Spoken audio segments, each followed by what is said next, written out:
तो hi hello class 12th वालों। तो आइए आज मैं आप लोगों की परीक्षा 2026 के फिजिक्स के पेपर के सभी क्वेश्चंस के आंसर आपको बेहतरीन तरीके से बताने वाला हूं।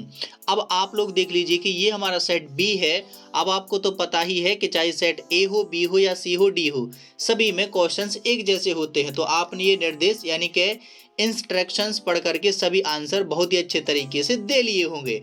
अब आप लोग जल्दी से चेक कर लीजिए कि आपने कितने क्वेश्चंस के आंसर सही किए हैं। ठीक है, तो पहला क्वेश्चन है, यहाँ पर हमें विकल्प में से सही चुनना है। ठीक है, तो आदर्श विद्युत द्विध्रुव का आकार होता है तो बिल्कुल शून्य। बिल्कुल कैसा होता है? शून्य। क्यों होता है? क्योंकि आवेशों के बीच की दूरी लगभग शून्य होती है, इसलिए जो द्विध्रुव बनता है, जो डायपोल बनता है, वो भी बिल्कुल जीरो आकार का हो जाता है। तो पृथ्वी का मानक विभव क्या होता है? तो ये भी क्या होता है हमारा? शून्य। पृथ्वी के मानक विभव को क्या माना जाता है? शून्य। अवरक्त तरंगों की तरंग परास कितनी होती है? तो वो होती है भाई साहब कितनी? 700 नैनोमीटर से लेकर के 1 मिलीमीटर तक होती है। यदि आपतन कोण का मान किसी तल के लिए 60 डिग्री है तो परावर्तन कोण का मान कितना होगा? तो 60 डिग्री ही होगा, क्योंकि अपन को पता है कि आपतन कोण का मान परावर्तन कोण के बराबर होता है। ठीक है, अगला क्वेश्चन। तो अगला क्वेश्चन है हमारा यहाँ पर, इलेक्ट्रॉन का विशिष्ट आवेश तो वो होता है 1.76 गुणा 10⁻11 कूलम पर किलोग्राम। ठीक है, तो ये ऐसा होता है और इसको हम लोग क्या लिख देते हैं? E/m, यानी कि इलेक्ट्रॉन का आवेश और जो इलेक्ट्रॉन का द्रव्यमान और जो इलेक्ट्रॉन पर आवेश होता है, जब उसका भाग दे देते हैं तो इसका विशिष्ट आवेश है वो निकल आता है। पीएन संधि डायोड में अवक्षय परत की मोटाई कितनी होती है? तो वो होती है 1 माइक्रोमीटर। कितनी होती है? 1 माइक्रोमीटर। ओके, अब आप लोग मिला लीजिए कि आपके क्वेश्चंस कितने सही यहाँ पर गए हैं 6 में से। चलिए देख लेते हैं अगले, और यहाँ पर आ जाती है हमारी खाली स्थान। तो खाली स्थान में देखिए हमारा पहला क्वेश्चन है, चुंबकीय फ्लक्स घनत्व कैसी राशि है? तो वो एक कैसी राशि है? सदिश राशि है। ओके, तो कैसी राशि है? सदिश। तो सदिश राशि। ओके, अगला है, जल शोधक में किरणों के लैंप का जीवाणुओं को मारने के लिए तो यूवी किरणों का यानी कि पराबैंगनी किरणों के लैंप का उपयोग किया जाता है। ठीक है, अगला है, एक आध्रुवित तरंग के विस्थापन समय के साथ यादृच्छिकतः बदलता रहता है, यद्यपि यह सदैव तरंग संचरण की दिशा के कैसा होता है? तो परपेंडिकुलर यानी कि लंबवत। ओके, अगला, फोटोन का ब्रह्म द्रव्यमान क्या होता है? शून्य। प्लांक नियतांक का मान कितना होता है? तो ये होता है 6.625, और आप लोग 6 भी लिख सकते हैं, 6.6 गुणे 10⁻−34 और जूल इंटू सेकेंड। ये हमारा क्या होता है? प्लांक नियतांक का मान बहुत ही इम्पोर्टेंट है। जर्मेनियम डायोड के लिए देहली वोल्टता का मान कितना होता है? तो ये होता है 0.3 वोल्ट। क्या होता है? 0.3 वोल्ट। ओके, चलिए देख लेते हैं अगला क्वेश्चन। तो अगला क्वेश्चन है क्वेश्चन नंबर हमारा यहाँ पर कौन सा? 3, जिसमें हमें सत्य यहाँ पर बताने हैं। तो गुणता कारक ω/L/R होता है, तो ये बिल्कुल हमारा क्या हो जाएगा? सत्य होता है। विवर्तन की घटना में ऊर्जा का पुनः वितरण होता है, तो ये बात भी बिल्कुल कैसी है? सत्य। ठीक है, उपयुक्त तापन के लिए तापीय ऊर्जा दी जा सकती है जिससे धातु आ सके, तो ये बिल्कुल बात कैसी है भाई साहब? सत्य, यानी कि ऊपर के तीनों सत्य हैं। अल्फा 6 में निम्न ऊर्जा के फोटोन उत्सर्जित होते हैं, तो ये कैसी है? असत्य। निम्न ऊर्जा के नहीं होते हैं। कैसी ऊर्जा के निकलते हैं? उच्च ऊर्जा के। ताप बढ़ाने पर आचालकों का चालकता कम होती है? नहीं, बढ़ जाती है, तो ये हो जाएगा हमारा असत्य। तो ऊपर के 3 सत्य हैं, नीचे के 2 असत्य हैं। ओके, चलिए बढ़ते हैं आगे और देख लेते हैं अगला क्वेश्चन, जिसमें आ गई है हमारी जोड़ियां। ठीक है, तो आइए जल्दी जोड़ियों को देख लेते हैं। तो विद्युत फ्लक्स, तो यहाँ पर ये नंबर डले हैं, तो मैं यहाँ पर नंबर डालते जाता हूँ कि कौन सा आंसर किसका है। ठीक है, तो यहाँ पर हमें विद्युत फ्लक्स का SI मात्रक बताना है। तो विद्युत फ्लक्स का यहाँ पर SI मात्रक हो जाएगा 4 वाला, यानी कि ये वाला वोल्ट इंटू मीटर। विभव प्रवणता तो विभव प्रवणता यहाँ पर हो जाएगा आपका कौन सा आंसर, 5वां, यानी कि वोल्ट इंटू मीटर इनवर्स। ठीक है, ये हमारा 5वां आंसर हो जाएगा। ठीक है, अगला चुंबकीय फ्लक्स, तो चुंबकीय फ्लक्स हो जाएगा यहाँ पर हमारा वोल्ट इंटू सेकेंड। ठीक है, और चुंबकीय फ्लक्स का अगला मात्रा क्या होता है आपके पास में यहाँ पर, वेबर भी होता है। ठीक है, तो इसका हो जाएगा ये हमारा सेकंड वाला। और गतिक विद्युत वाहक बल, तो गतिक विद्युत वाहक बल का यहाँ पर हो जाएगा क्या हमारे पास में, वोल्ट, यानी कि 6वां। और परिनालिका के अंदर चुंबकीय क्षेत्र, तो ये होता है हमारा पहला वाला, ऊनी। ठीक है, और परिनालिका के अंदर तो ये हो जाएगा हमारा तीसरा वाला। तो ये आपकी सभी जोड़ियां हैं। अब आप लोग मिला लीजिए कि कौन से आपने किसके आंसर यहाँ पर लगाए हैं। ठीक है, चलिए बढ़ते हैं आगे और देखते हैं अगला क्वेश्चन। और अगले क्वेश्चन में हमारे क्या आ जाते हैं, एक वाक्य में यहाँ पर उत्तर देना है।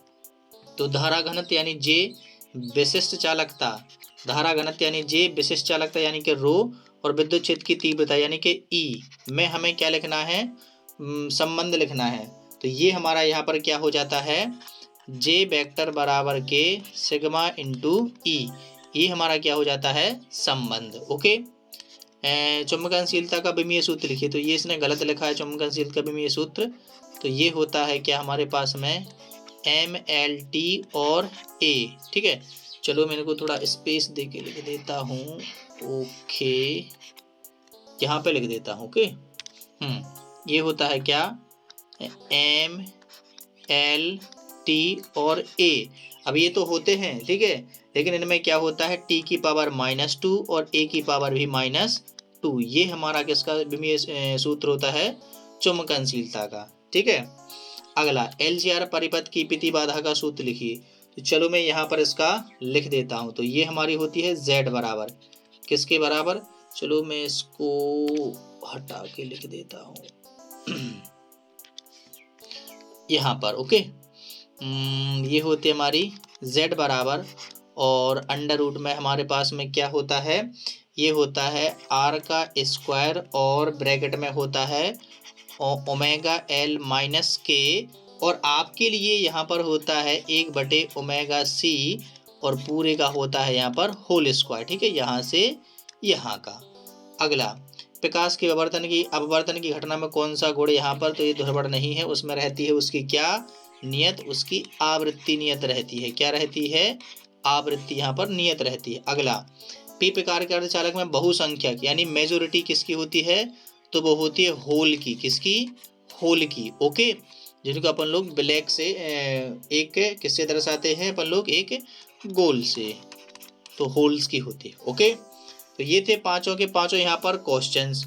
अब आप लोग देख लीजिए कि आपके कितने यहाँ पर सही गए हैं। ठीक है, अब और हम आगे बढ़ते हैं। तो यहाँ पर 2 नंबर के देख लेते हैं, कुछ क्वेश्चन थे जिनमें हमें करना था। जैसे ये 6वां क्वेश्चन देखिए, 6वें क्वेश्चन में है एक लेंस की -5 डायोप्टर क्षमता है, इसकी फोकस दूरी ज्ञात करो और लेंस का नाम भी यहाँ पर बताओ। तो अपन को फोकस दूरी ज्ञात करनी है। क्या ज्ञात करनी है, फोकस दूरी। तो फोकस दूरी F का यहाँ पर फॉर्मूला हो जाएगा 1/P। तो 1 में आ जाएगा -5। तो इसको इसमें भाग दे देंगे तो अपने पास में आ जाएगा -0.2 डायोप्टर। कितना आ जाएगा, -0.2 डायोप्टर। ठीक है, अब देखिए इतना आ गया, इसकी अपन ने फोकस दूरी, अरे फोकस दूरी निकाल ली है, तो ये किस में आ जाएगी, मीटर में। किस में आ जाएगी, 0.2 मीटर में। ठीक है, अब देखिए जरा, इसमें ये माइनस लगा है, किस में लगा है, माइनस। तो जब ये माइनस होता है तो ये हमारा लेंस हो जाएगा भाई साहब अवतल लेंस। कौन सा लेंस हो जाएगा, अवतल लेंस। ठीक है, अवतल लेंस हमारा यहाँ पर ये हो जाएगा। अगला किसी दूरबीन, अच्छा इसका अथवा वाला भी बता देता हूँ। तो इसमें हमें आवर्धन क्षमता और के पृथक्कन दूरी निकालनी है। तो आवर्धन क्षमता का तो m का सूत्र हो जाएगा हमारे पास में क्या, F/O में हो जाएगा FE, यानी कि अभिदर्शक लेंस की दूरी 144 में कितना हो जाएगा, नेत्र लेंस की दूरी, ये E लिखा है। ठीक है, तो हो जाएगी 6, और इसका इसमें भाग दे देंगे तो आपके पास में आ जाएगा 24। ये हमारा आवर्धन हो जाएगा। आवर्धन का कोई मात्रक यहाँ पर नहीं होता है। अब इनकी पृथक्कन दूरी ज्ञात करनी है। तो दूरी ज्ञात करने के लिए आप लोग यहाँ पर फॉर्मूला लगा दोगे, L बराबर FO प्लस के FE, कुछ नहीं करना है, दोनों को यहाँ पर जोड़ देना है। तो 144 प्लस के 6 यहाँ पर आप लोग जैसे ही जोड़ दोगे तो ये 150 मीटर, ये आपका क्या आ जाएगा आंसर, सेंटीमीटर, क्योंकि ये सेंटीमीटर में दिए गए हैं। ठीक है, चलिए देखते हैं अगला क्वेश्चन। और क्वेश्चन नंबर कौन सा है यहाँ पर हमारा ये, तो आप लोगों ने डी ब्रोगली तरंग की डेफिनेशन तो यहाँ पर लिख ली होगी, इसका सूत्र मैं यहाँ पर बता देता हूँ। तो ये होता है लैम्डा बराबर H बटे P। ओके, और P का यदि आप लोग मान रख दोगे तो H बटे हो जाएगा M इंटू V। ओके, अगला आइंस्टीन का प्रकाश विद्युत समीकरण लिखिए। देखो 2 नंबर में इतने सिंपल से क्वेश्चन आए हैं। तो H न्यू बराबर हो जाएगा W प्लस के 1/2 mv का स्क्वायर। तो ये हमारे फोटोन की ऊर्जा होती है, और ये हमारा उसका कार्यफलन होता है। ठीक है, और ये उसकी ऊर्जा है। अगला ये गतिज ऊर्जा है, ये कार्यफलन है, ये हमारी ऊर्जा है। अगला है बोर के परमाणु मॉडल का उपयोग करके हाइड्रोजन n बराबर बना इस तरह के लिए इलेक्ट्रॉन की ऊर्जा परिकलित यहाँ पर कीजिए। तो देखिए En का यहाँ पर अपने पास में फॉर्मूला होता है कि माइनस के 13 दशमलव के कितने 6 और बटे में क्या होता है यहाँ पर हमारे पास में n का स्क्वायर। अब n का मान 1 बराबर 1 है और 1 बराबर 2 है, तो यहाँ पर रखते जाइए और आंसर निकाल लीजिए। तो मान लीजिए कि आपको निकालना है n बराबर 1 के लिए, तो फिर ये हो जाएगा कि माइनस के 13 दशमलव के 6 और बटे में हो जाएगा n का स्क्वायर यानी 1 का स्क्वायर, तो इतना ही आ जाएगा माइनस के 13 दशमलव के 6। ओके, इतनी ऊर्जा आ जाएगी।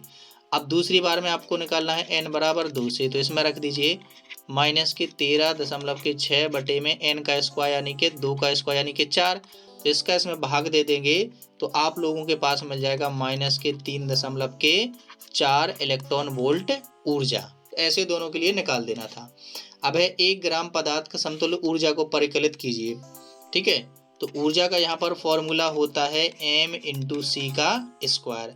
अब m का मान है 1 ग्राम, तो 1 ग्राम को अपन लोग किलोग्राम में बदल लेंगे तो ये आ जाएगा 10 की घाते माइनस के 3 किलोग्राम। अब यहाँ पर मान रख दीजिए, तो 10 की घाते माइनस के 3 और ये हो जाएगा c का स्क्वायर यानी कि 3 गुणे 10 की घाते कितने, यहाँ पर हमारे पास में हो जाएगा 10 की घाते 8 का होल स्क्वायर।